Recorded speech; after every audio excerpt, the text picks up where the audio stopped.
Hola, ¿cómo están? Gracias por estar con nosotros aquí en Una Historia, un café. Soy Arnulfo Ramírez de la Costa, profesor del Departamento y la carrera de Historia de la Facultad de Ciencias Sociales de la Universidad Nacional Autónoma de Honduras.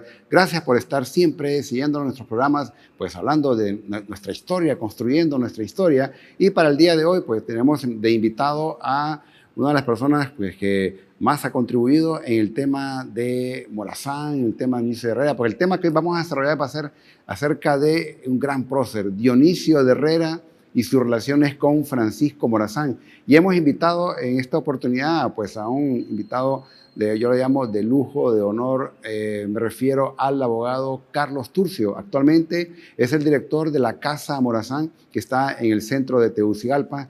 Y aquí estamos pues, en el edificio 1847, aquí en los estudios, realmente un lugar emblemático también en nuestra historia. ¿Cómo está, abogado? Bienvenido. Buenos días, licenciado. Buenas tardes, buenas noches. Un placer saludar a todo el pueblo de Honduras. Nosotros como Casa Morazán estamos altamente agradecidos porque este medio de comunicación junto a la universidad es un referente en el corazón de los hondureños. Así es, ¿no? Y que TV UNA, que hoy día tenemos como TV UNA, realmente es el canal de la academia y por eso hemos invitado a un académico, un investigador o a una persona que también ha publicado, al abogado Carlos Turcios, que pues es uno de los ciudadanos quizás más conocedores y que da a conocer la vida y obra de nuestro gran héroe centroamericano Francisco Morazán. Pero el tema de hoy, abogado, y pues la universidad, la promoción de los que se van a graduar todo este año 2025 se va a llamar Dionisio de Herrera. Y es importante pues el que hablemos un poco acerca de este gran héroe, de esos héroes, como algunos lo dicen, poco reconocido, poco pues, estudiado y que tiene que ver mucho con toda nuestra historia. Dionisio de Herrera, Díaz del Valle, ¿sería el nombre completo, abogado? Sí, en efecto, licenciado. Usted lo acaba de decir con excelente criterio. José Dionisio Trinidad Herrera Díaz del Valle, que era su nombre verdadero, es prácticamente uno de los héroes menos valorados en nuestro medio. La juventud y los hondureños poco sabemos de él. Imagínense que el día de su nacimiento pasa inadvertido, un 9 de octubre de 1781, y no digamos el día de su muerte, que fue un 13 de junio de 1850, 8 años después de la muerte de su discípulo más connotado, el que trascendió, el general Francisco Morazán. Entonces, agradezco profundamente el hecho, licenciado, de que la Universidad Nacional Autónoma esté reconociendo el legado de el otro sabio centroamericano, que así le llamamos nosotros, a don Dionisio de Herrera, y que este año así se va a llamar la promoción, precisamente don Dionisio de Herrera. Y creo, ¿verdad?, que así la posteridad también a él está haciendo justicia, porque este hombre no lo podemos separar de la historia de Centroamérica, ni de Morazán, ni de los demás. Estaba ligado a todos los héroes. Imagínense, pues, primo de José del Valle, el maestro de Morazán, el mejor consejero que tuvo Cabañas después del fracaso del héroe. Y por supuesto, ¿verdad?, tuvo una excelente relación con el padre Reyes también. Hay que reconocerlo. Lo que sucede es que la historia ha sido también un poco ingrata con el padre Reyes y lo han querido confrontar en la historia con Morazán, pero eso también lo vamos a desbaratar. No es tan cierto eso. Fueron otros los que se encargaron de atizar el fuego. En ese orden, licenciado, pienso, ¿verdad?, de que vamos a compartir los pocos que sabemos de este notable centroamericano que también llenó de gloria a Honduras. Para nosotros, el José Dionisio Trinidad Herrera del Valle es el verdadero padre de la patria hondureña, es el cimiento de la Unión Centroamericana y es el organizador del Estado de Honduras. Así debe de considerarse a este hombre, ¿verdad?, que también murió en la peor de las miserias, porque toda su fortuna la dio en honor de la federación cuando se la confiscó el protervo enemigo del general Morazán, el famoso Francisco Ferrera, ¿verdad?, que es uno de los culpables también de la muerte de Morazán junto a Coronado y Chávez y Santo Guardiola. Qué interesante, porque esos datos pues debemos de conocerlos, ¿no?, como académicos, como investigadores, el público en general, de este gran personaje, y no es casual pues que la Universidad Nacional pues haya decidido este año la promoción Dionisio de Herrera, ¿no? Y que honor va a ser para estas personas que logren graduarse este año y va a aparecer ahí. Dentro de toda esta, sabemos que la historia de Dionisio Herrera es amplia, ¿no? Una de las cosas que destaca a nivel académico, que vamos a hablar un poco también de Dionisio Herrera como académico, se habla acerca de su biblioteca, ¿no? ¿Cuál fue la trascendencia, abogado Turcios, de la biblioteca de Dionisio de Herrera y en qué contribuyó al desarrollo académico de aquella época? Bien, Lisador. Así un poquito rápido quiero manejar una pequeña línea de tiempo, si usted me lo permite. Sí, claro que sí. Recordemos que él nace en Choluteca, un 9 de octubre de 1781. Repetimos 4 años después de su primo hermano, el sabio centroamericano José del Valle. La familia, imagínense que eran primos porque la madre del sabio Valle era prima con la mamá de Herrera. Y hubo una pequeña no, eran hermanas. Entonces resulta, ¿verdad?, que hubo un pequeño pleito familiar por las haciendas que estaban en la cálida Choluteca. La familia de Valle tenía la supremacía de las haciendas, pero en eso surge la separación y entonces surge la división de la distribución de las haciendas. A Herrera le tocan la Tapatoca, la de Pavana, la de San Lázaro, la del Hato, el Guayabo y San Fernando, entre otras. ¿Sí? Todas en el sur. Todas en el sur, todas en la línea de Choluteca, desde Pavana, o sea, desde San Lorenzo, en un círculo de San Lorenzo, hasta Guasable con la frontera de Nicaragua. El Valle tuvo otras haciendas, como la de San Lázaro, el Herrero, Santa Elena, San Jerónimo, o otros le llaman Namasigüe, y por supuesto la última, Guasable. Esa generó una pequeña enemistad entre los padres de ellos, pero esa enemistad entre los padres no caló en la de Valle, en la personalidad de Valle y Herrera. Valle se va muy cipote para Guatemala a los 9 años. Herrera con sus padres se vienen a Tegucigalpa y a los 12 años de radicar en Tegucigalpa, Herrera se va a Guatemala a seguir los pasos de su primo, el sabio Valle, y allá se reencuentran en la formidable Universidad de San Carlos. No olvidemos, licenciado, que la Universidad de San Carlos es la primera universidad fundada por los españoles de Centroamérica. Es la quinta en América Latina. La primera, la de los dominicos en República Dominicana. La segunda, la de San Marcos de Lima. La tercera, la de Córdoba. La cuarta, la de México. Y la que sigue la de San Carlos, fundada en 1676, 101 años antes del nacimiento de Valle. Imagínense qué formidable universidad. Ahí iban los notables de Centroamérica, los que tenían dinero. Por Honduras, los primeros fueron Valle y Herrera. Allá se encuentran, se gradúan de bachilleres, luego abogados, y Herrera decide venirse a su amada Tegucigalpa. Valle se queda. Pero antes, Herrera se queda en una pequeña ciudad, en ese tiempo una pequeña aldea de Nicaragua, Macuelizo, en negocios de ganado. Él era partideño. Y después aparece en Tegucigalpa producto de las motivaciones políticas. Ese contexto político lo vamos a manejar después. Recuerde que en 1808 se da un acto formidable porque Napoleón Bonaparte invade España, pone en cintura a Fernando VII y España descuida a América Latina y comienzan los movimientos pro-independentistas en todo el continente. Ya se había independizado Haití en 1804, pero el siguiente pueblo que se libera es Ecuador. En 1809, después de la asonada de Napoleón con los españoles. Y luego México lanza su famoso grito de Dolores, encabezado por Hidalgo y por Morelos. Y luego la gran danza libertaria. En Centroamérica ya habían movimientos de independencia.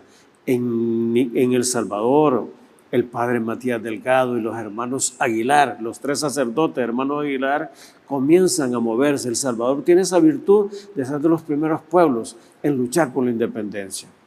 Y Valle, Herrera, llega a Tegucigalpa entre 1815 y 1817.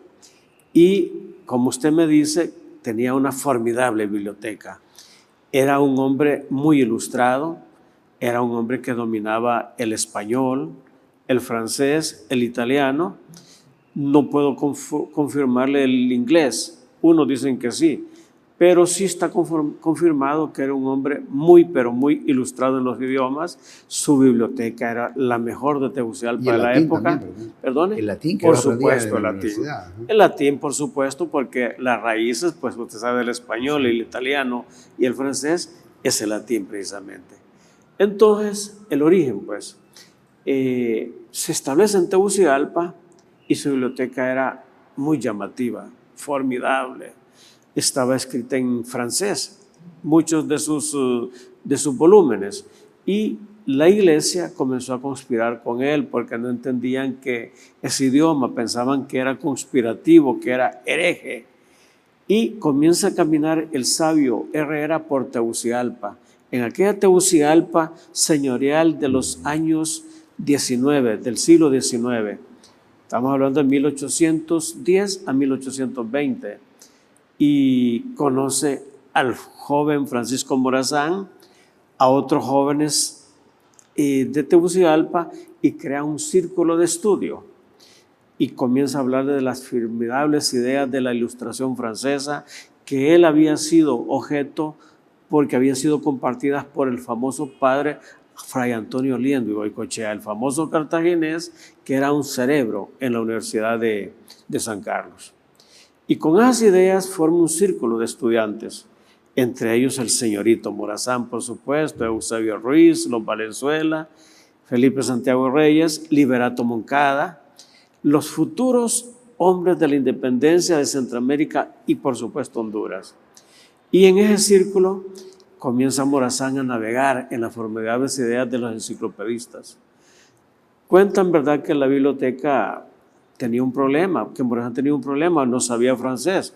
Herrera le enseñó el francés a Morazán y lo manejó y se sumergió en esa formidable biblioteca de su futuro maestro y futuro primo, ¿verdad?, histórico, porque en esos tiempos Herrera conoce a la bella Micaela Quesada. Cuenta la historia que era una muchacha muy hermosa. Herrera era un buen partido, había tenido algunas historias con algunas damas tegucigalpesas, familias incluso de Micaela, pero al final ella lo atrapó y se casaron en 1820, cuando él ya tenía 38 años de edad. Imagínense.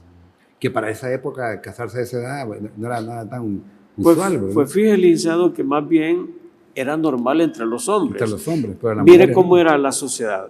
La mujer estaba predestinada a casarse entre los 13 y los 16 años. Si una muchacha no se casaba a los 16 años, decía que se quedaba para vestir los santos, ¿se acuerdan? Pero los padres, asegurando el futuro de sus hijas, las casaban con personas mayores, entre 30 y 40 años.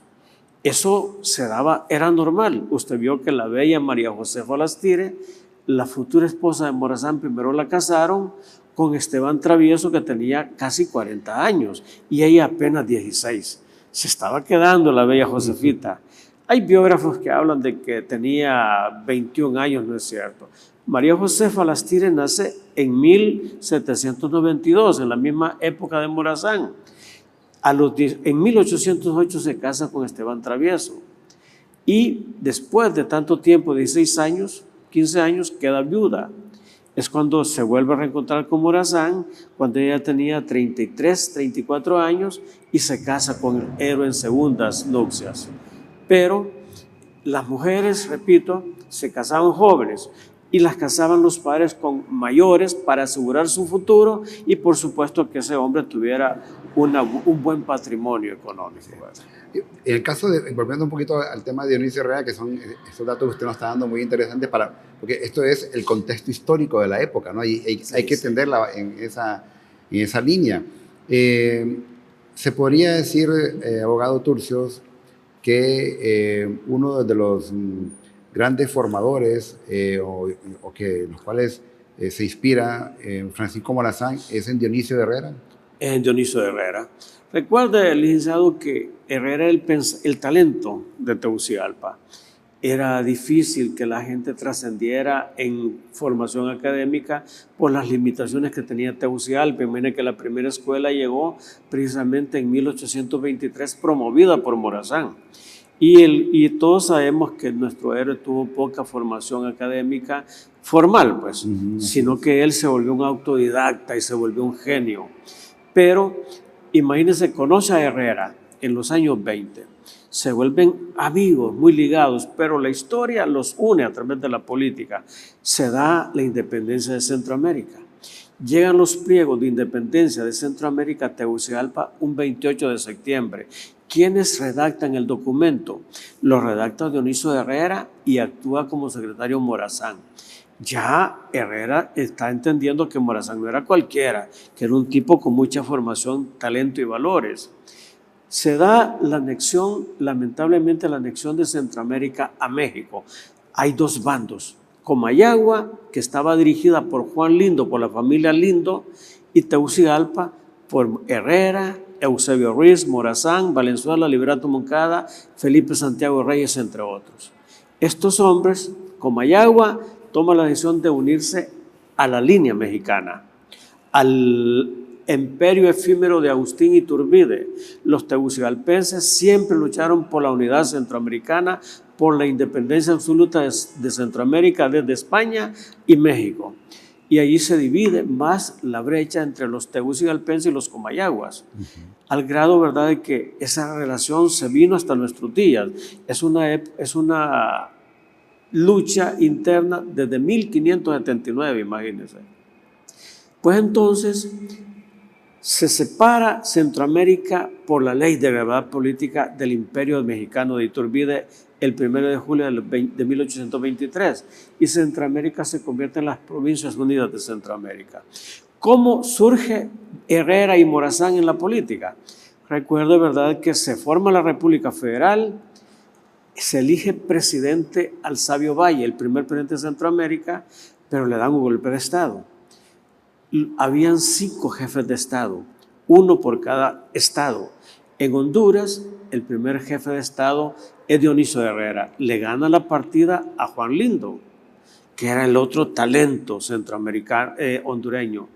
Y Herrera había tenido algunas desavenencias con los comayagüenses. No quería inicialmente a Comayagua, posiblemente por su relación con Juan Lindo.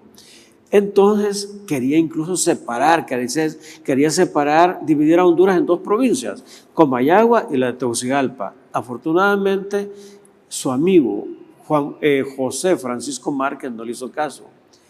Y al final, cuando se da el Congreso de Cedros, se le nombra a él como el primer jefe de Estado y derrota a Juan Lindo y ponen como segundo a Justo Milla, el futuro traidor, ¿verdad?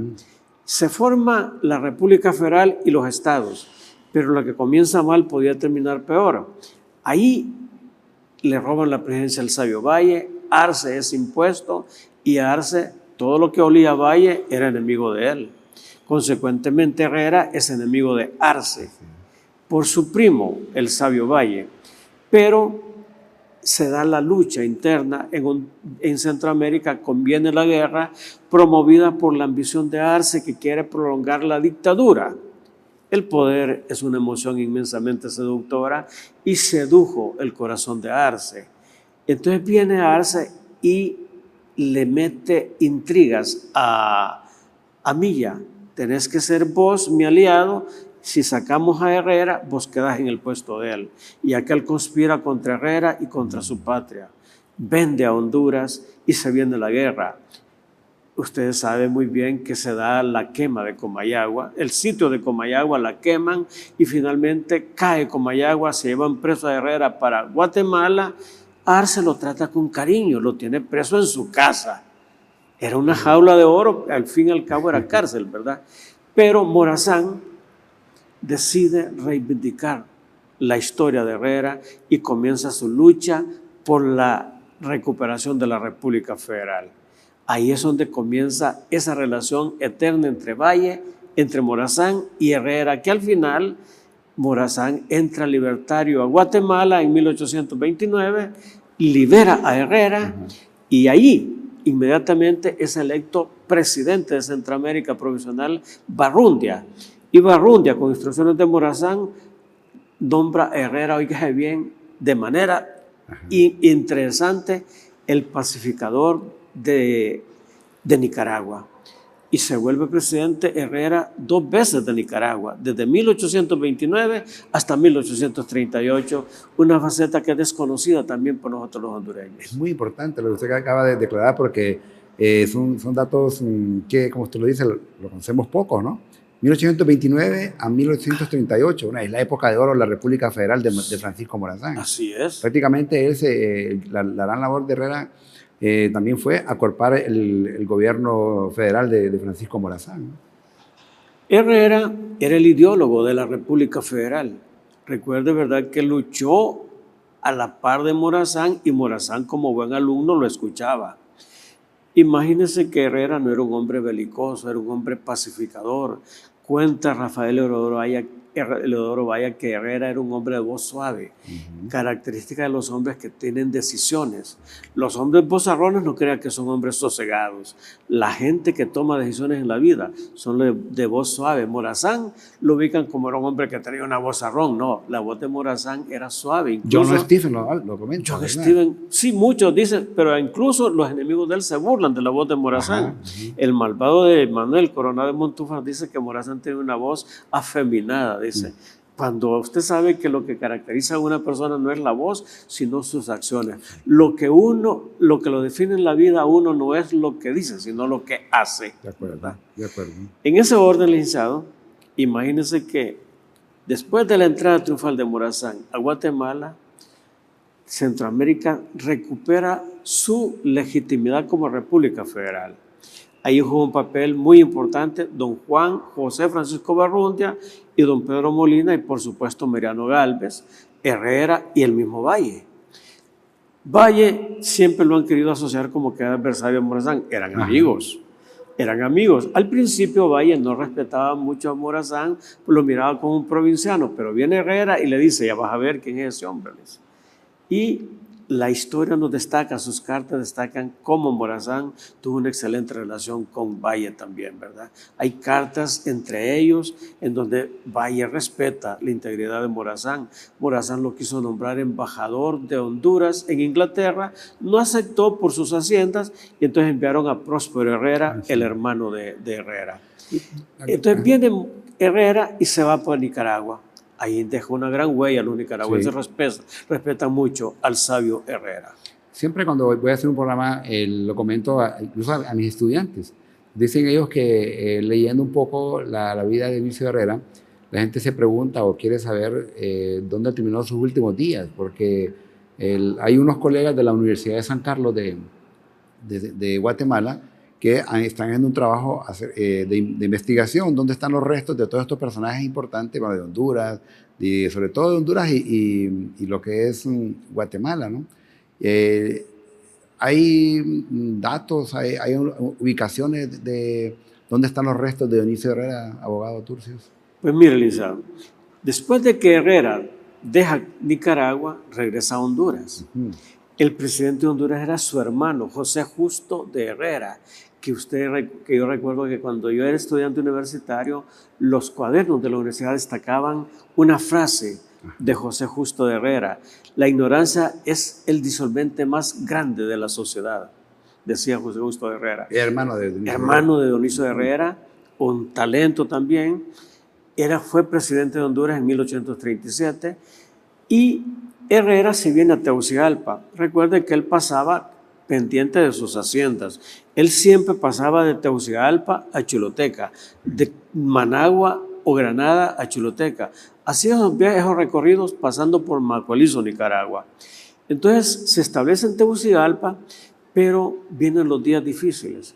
Llega a Honduras unos protervos personajes a dirigir el país, que son Francisco Ferrera, Santos Guardiola, Mónico Soto y Francisco Zelaya Ayes. Este personaje, Francisco Zelaya Ayes, es pariente de nuestro querido y apreciado amigo Mel Zelaya, que reivindicó a la familia, porque Zelaya Ayes era un enemigo terrible de Morazán también. Y ellos comienzan a complicarle la vida a Herrera. Entonces aparecen los morazanistas, se da la muerte de Morazán, ¿verdad? Y los morazanistas se reintegran a la lucha. Y recuerde que habían regresado con los coquimbos, pero algunos se diseminaron por todo Centroamérica. Resurgieron 3 grandes morazanistas después de la muerte de Morazán: Cabañas, Nicolás Angulo, Gerardo Barrios y sobre todo Joaquín Rivera y Bragas en Honduras. Y Joaquín Rivera estaba en Nicaragua, allá se va Dionisio Herrera a apoyarlo y regresan a combatir las luchas ideológicas que tenía el protervo de Francisco Ferrera.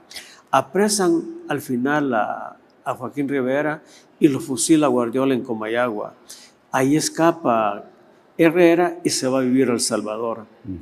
Y antes de eso, Ferrera y Guardiola le quitaron todos sus bienes, le expropiaron todas sus propiedades en Choluteca. Y Herrera va pobre, miserable, terriblemente pobre económicamente a El Salvador y se dedica a ejercer la noble profesión del magisterio. Daba clases en la escuela de San Vicente, pobremente, con su esposa y sus hijos, porque con Micaela él procreó 9 hijos. Mire qué hermosa generación tuvo. Y con toda su esposa y sus hijos estaba en San Vicente, El Salvador, como maestro de escuela.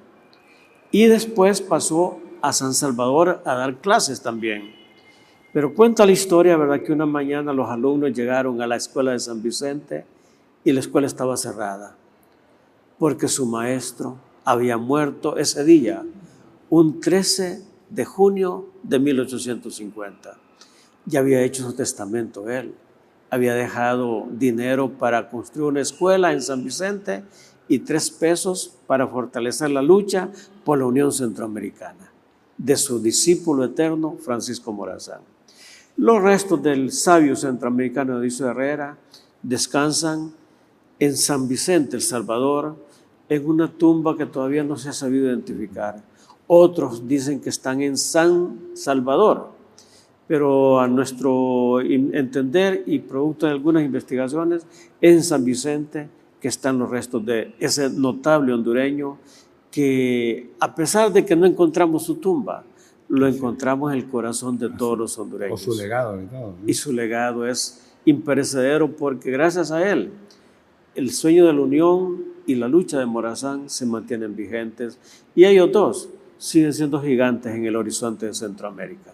Totalmente de acuerdo, abogado. Para nosotros ha sido un gusto tenerlo con todo lo que él nos ha dado a conocer. Realmente podemos hacer todo un guión para un documental acerca de este gran personaje Dionisio de Herrera y todo el aporte que él ha dejado, como usted lo comentaba, como un legado.